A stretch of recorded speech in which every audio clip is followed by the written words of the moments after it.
So here are some exciting hacks and tricks that I want to show you when using Bard. Now I did some experiments here and I asked, this is the creative side now of Bard. We have looked in our previous videos of how you can use Bard to do different things, informational and factual in terms of retrieving information and sharing definition of different terms, etc. But this is the creative side. So I asked Bard to create a 4 lines poem with the words love, rain, pain, and dove. And this is what it actually gave me here. So you can see that it is trying. But one of the things that we can do, especially if you want to include specific words or terms, you can always use quotation in your prompts. All right, so that's one way to be able to do that.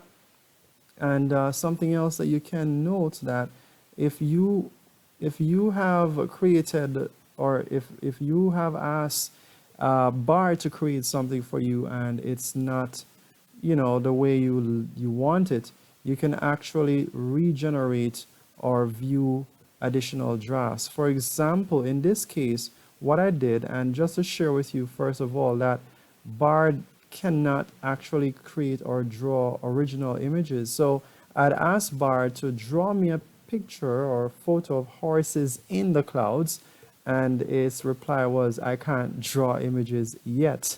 So it's not able to do that. However, what I did is asked it to find a picture as close as possible to that. So you can be careful in your word selection in terms of the commands, the key terms that you use in your prompts. All right, so in this case, it can actually find pictures, but it can't create them. And you can also look at additional, maybe view additional drafts here to see, what are some of the other pictures that it may find. And you can also look at the options. So if I click on draft 3, for example, right, and you could ask it to, okay, so here's actually giving you a description of that. And you can also ask it to regenerate, okay, those drafts for you, just in case.